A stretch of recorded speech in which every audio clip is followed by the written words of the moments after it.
Trop content, on est désormais 10 000 sur la chaîne. Merci à tous de me soutenir. Bienvenue dans cette première vidéo YouTube, j'espère que tu vas bien. Aujourd'hui, on va monter un tableau de bord dans Power BI.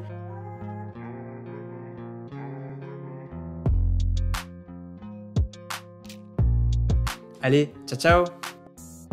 Se lancer dans le grand bain n'a pas été toujours simple. Je me suis posé beaucoup de questions et j'ai beaucoup changé d'organisation. Cette vidéo, c'est l'occasion de faire un bilan de mes 2 premières années après ma démission. Dans cette vidéo, je vais aborder plusieurs points qui ont complètement changé par rapport à ce que j'étais quand j'étais salarié. Tout simplement, il y a des axes où en fait j'ai complètement changé mes perspectives. Je vais parler des compétences professionnelles par exemple, qui ont considérablement évolué. Je vais parler aussi du temps, du rapport au temps finalement qui est complètement différent quand on est tout seul à son compte et quand on est salarié. Je vais aussi parler des relations. Vous allez voir que forcément quand on est en freelance, on a tendance des fois à changer au niveau des relations. Et puis également je vais parler de l'argent, mais ça j'en parlerai à la fin. Du coup je vais vous dire combien je gagne aujourd'hui et combien j'ai gagné au tout début.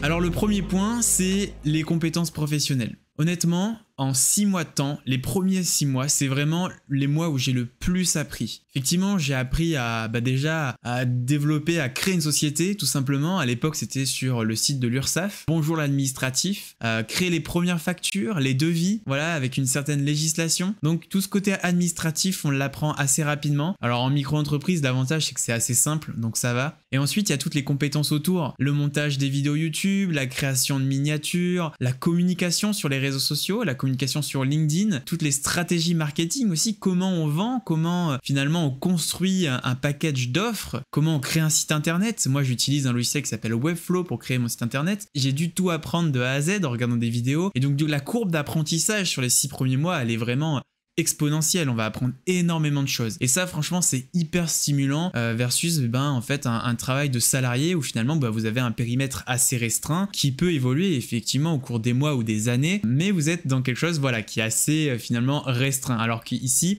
on va venir toucher de l'administratif, du marketing, de la finance et donc forcément ça n'a rien à voir. Si vous aimez tout faire ou du moins vous êtes très curieux et vous aimez plein de choses, c'est vrai que l'entrepreneuriat c'est quelque chose d'hyper stimulant à ce point de vue.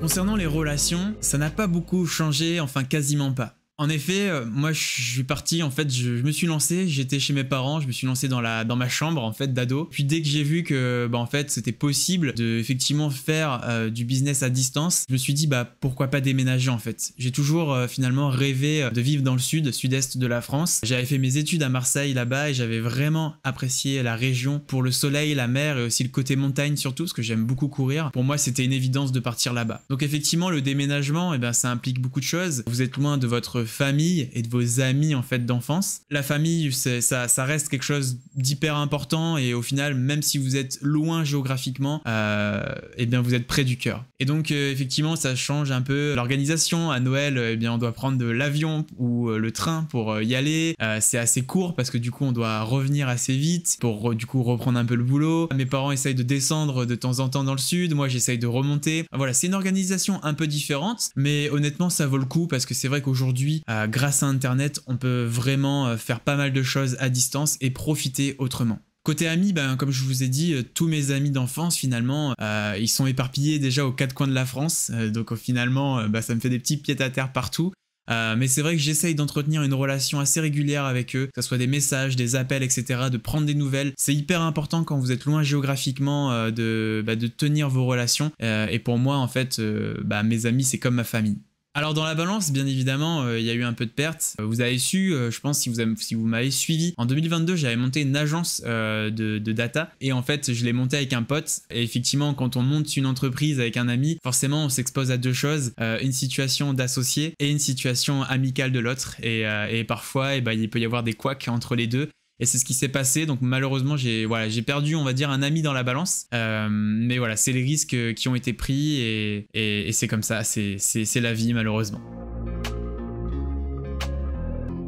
Maintenant, je vais parler du rapport au temps. Effectivement, quand on est salarié, eh bien, on a juste à respecter ses horaires, ou alors quand on est cadre, voilà, on a un forfait. Quand on est entrepreneur, c'est différent. J'ai l'impression que le temps est hyper précieux, c'est-à-dire qu'une heure de mon temps dans la journée, potentiellement, je vais pouvoir l'utiliser pour faire croître mon business. C'est tout le temps ce que je me dis, et j'ai tendance à avoir du mal à couper mes journées et à profiter. C'est-à-dire par exemple à me dire bah ok, je coupe là et je vais courir, je vais aller faire du sport, ou alors je coupe et je vais profiter de mes amis, de ma famille. Et donc finalement vous allez voir que j'ai une journée assez chargée, et je vais vous dire du coup ce que je fais dans une journée type. Alors voilà l'organisation d'une journée chez moi. À 8 h, globalement, je me lève, des fois un peu avant. Après, ensuite, à 9 h, je commence souvent des prestats, donc je travaille pour des clients, bien souvent, donc ça peut être du Power BI ou du Python. Ensuite, à 13 h, je coupe. Je fais 9 h, 13 h, et je me dis, bah, je me réserve 1 heure pour manger, donc le temps de préparer à manger, et j'essaye d'appeler la madré. 14 h, je reprends. Souvent, j'ai un petit appel avec Max pour faire un point sur FPBI. Nous, on fait 2 points du coup par semaine.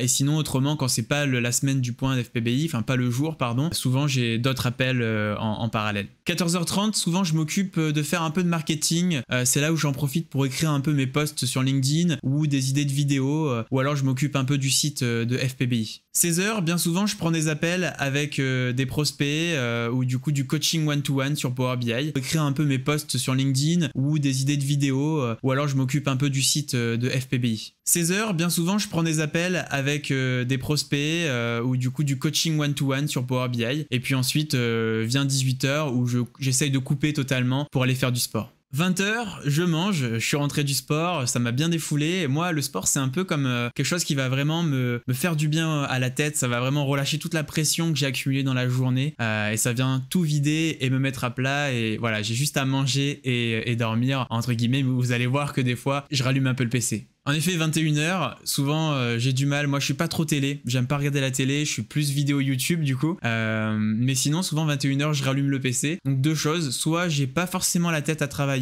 et dans ce cas, je vais regarder des vidéos YouTube, que ce soit sur Power BI, Python, ou alors d'autres vidéos plus divertissantes. Et ensuite, sinon, eh bien, si je regarde pas des vidéos YouTube, souvent, je me mets à travailler. Donc je réfléchis pas mal sur le marketing sur mon site web, je fais pas mal de R&D à ce niveau-là. Je fais aussi de l'admin, ça va être les factures, les devis, ou alors recadrer un peu tous mes appels prospects que j'ai eus, essayer de vraiment bien synthétiser tout ce que j'ai compris en fait durant les appels. Et puis tout ce qui va être R&D, ça va être plutôt de la recherche sur Microsoft Fabrics justement, ou alors du coup des nouveautés ou des petits tips sur Python par exemple. Voilà, et puis souvent à 23 h, souvent j'essaye de couper, j'essaye de me dire voilà, à 23 h tu coupes, parce que c'est vrai que si je continue trop, je l'ai déjà fait, genre 1 heure, 2 heures. En fait, j'arrive plus à dormir après, parce qu'en fait, j'ai le cerveau qui tourne, qui reste en fait buté sur une idée, et impossible de bien dormir. Donc j'essaye de couper à 23 h, et puis ensuite, je mets mon portable en mode avion et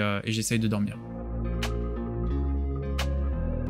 Ah, le point le plus important que vous attendez, c'est le rapport à l'argent. Effectivement, de salarié à freelance et entrepreneur, du coup, ça n'a pas été facile au début. En 2022, en toute honnêteté, j'ai déclaré 10 000 € de chiffre d'affaires. Donc vous allez voir que c'est rien en fait, 10 000 € de chiffre d'affaires, surtout quand on enlève les charges. Il y a les logiciels à payer, le logiciel du site web, les emails, les noms de domaine, etc.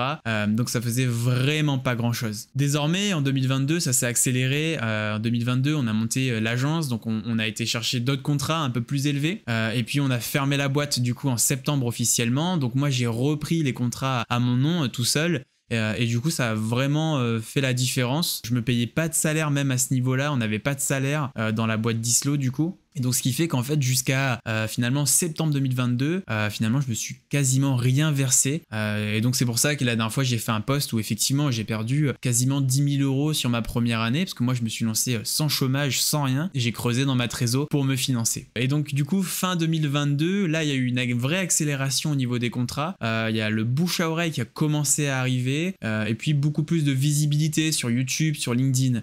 Et donc ça m'a apporté pas mal de contrats. Et puis janvier 2023, là j'ai vraiment fait un très bon départ sur le premier trimestre finalement, janvier-mars, ce qui m'a permis de vraiment augmenter mes revenus. Je suis passé en fait globalement en 2022 de 2 000 à 3 000 € en moyenne de chiffre d'affaires déclaré sur 2022. En 2023, de 4 à 5 000 euros de chiffre d'affaires déclaré par mois, ce qui fait à peu près 3400 net quand on enlève les charges. Et donc globalement, je gagne beaucoup plus que ce que je gagnais chez L'Oréal il y a quelques années, quoi. Donc je suis hyper content, c'est-à-dire qu'en 2 ans, j'ai quand même réussi à obtenir le même salaire, entre guillemets, par mois que ce que j'avais quand j'étais salarié. Alors attention, hein, c'est une moyenne, bien évidemment. Bien sûr que j'arrive pas à déclarer 3400 net tous les mois. C'est on va dire le risque de l'entrepreneuriat. On a des hauts, on a des bas, des fois on n'a pas de contrat, donc on a beaucoup de remises en question. Donc attention avec tous ces chiffres. Aujourd'hui, voilà, c'est mon retour en tout cas d'expérience. En 2 ans, voilà à quel niveau j'ai réussi. Et donc il n'y a aucun souci pour que vous réussissiez aussi. En conclusion, il y a eu des hauts et des bas hein, durant ces 2 ans. Comme je vous l'ai dit au tout début, j'ai changé beaucoup de fois d'organisation, je me pose toujours beaucoup de questions. Et puis vous savez, dès qu'il n'y a plus de clients derrière, on a l'impression qu'en fait ce qu'on fait, est-ce que ça va durer dans le temps? Et ça, je pense qu'il faut arriver à vivre avec. C'est le jeu en fait de l'entrepreneuriat. Et on se pose toujours la question, vais-je réussir?